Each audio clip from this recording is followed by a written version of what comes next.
রবিন, পদযাত্রার অবস্থান সম্পর্কে একটু জানতে চাই, কতদূর পৌঁছেছে অংশগ্রহণকারীরা? লোপা, পদযাত্রা শেষ হয়েছে। এই প্রান্তের পদযাত্রা অর্থাৎ লালমনিরহাটের থেকে যেই পদযাত্রাটি শুরু হয়েছিল কাউনিয়া অভিমুখে, সেটি শেষ হয়েছে। এখন যে কর্মসূচির অপেক্ষা সেটি হচ্ছে নদীতে নেমে প্লেকার্ড প্রদর্শন।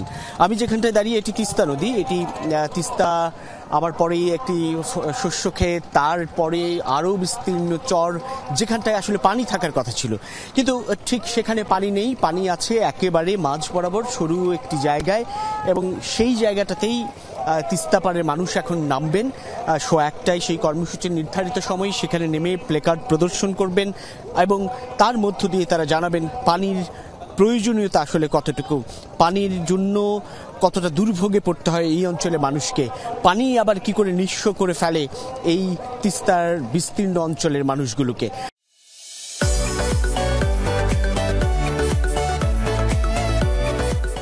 অর্থাৎ এই যে উজান থেকে, ভারত থেকে নেমে আসা যে তিস্তা নদী, ভারতের যেখানে সূত্রপাত, সেই ভারত গজলডোবা বাঁধ সহ নানান ধরনের প্রকল্পের মধ্য দিয়ে আসলে পানিকে একতরফাভাবে ব্যবহার করছে।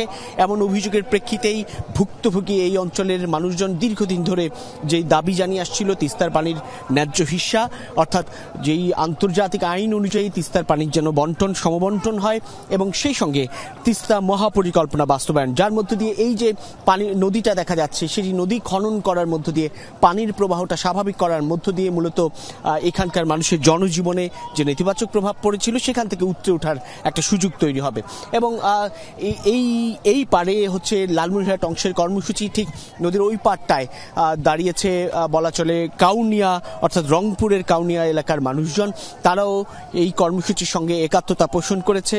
11টি স্থানের একটি সেটিও, এবং আপনারা হয়তো দেখতে পাচ্ছেন যে ওই পারেও কিছু মানুষ সারিবদ্ধ হয়ে দাঁড়িয়েছেন, তারাও পানিতে নামবেন প্লেকার্ড নিয়ে। কেউ গোসল করছেন এই পানিতে, হাঁটু পানিতে, কোমর পানিতে নেমে। যেখানে ভরা মৌসুমে কিংবা এখনকার এই মৌসুমেও থই থই করার কথা ছিল এই তিস্তার নদীতে, সেখানে সংকীর্ণ হয়ে যাওয়া, সরু হয়ে যাওয়া এই তিস্তার পানি শূন্যতার কথাই তুলে ধরবেন, এবং বিস্তীর্ণ এলাকা বা পুরো তিস্তাই বলা চলে ধুধু বালুচর হয়ে যাওয়া, সেটির কথাই তারা তুলে ধরবেন। এবং বর্ষায় প্লাবনে, নদী ভাঙা এবং বন্যায় শিকার হয়ে এই অঞ্চলের মানুষের কতটা দুর্ভোগ পোহাতে হয় সেই প্রতিবাদ জানানোর জন্যই মূলত 48 ঘন্টার এই লাগাতার কর্মসূচি। আজ রাত 3টা অবধি চলবে আসলে সেই কর্মসূচি, অর্থাৎ বিকেলে 5টা নাগাদ বিএনপির ভারপ্রাপ্ত চেয়ারম্যান তারেক রহমান তার বক্তব্যের মধ্য দিয়ে সংহতি জানাবেন তিস্তা নদী রক্ষা আন্দোলনের এই কর্মসূচির সঙ্গে।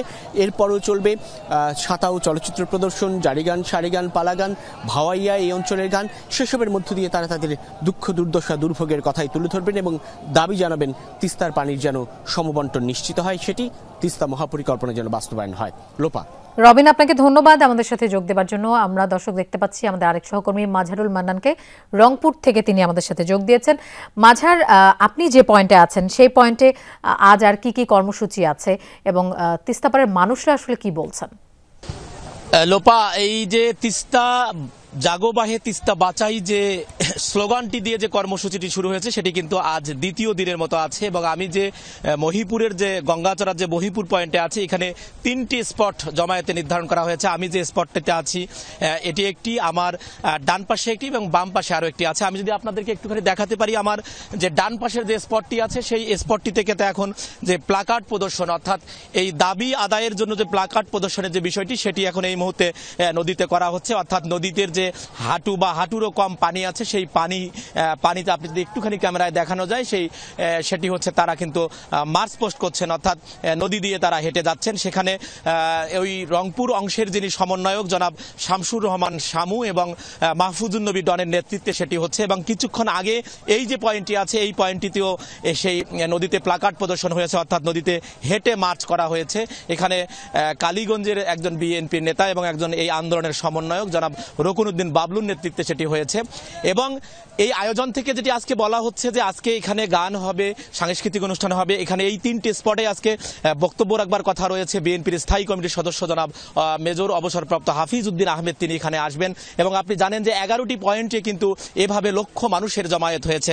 আমরা গতকাল যেটা দেখেছি যে সারা রাত্র ধরে এখানে সাংস্কৃতিক পরিবেশনা হয়েছে এবং সারা রাত এখানে মানুষ ছিলেন, আজও থাকবেন। অর্থাৎ আগামীকাল সকাল কিন্তু এই যে গণজমায়েতটি, অর্থাৎ যে আজকের যে 2 দিনের যে লাগাতার যে অবস্থান কর্মসূচি সেটি শেষ হয়ে যাবে।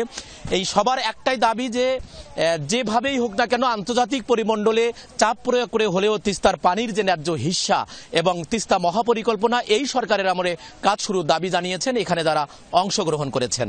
লোপা। মাঝার, আপনাকেও ধন্যবাদ আমাদের সাথে যোগ দেওয়ার জন্য।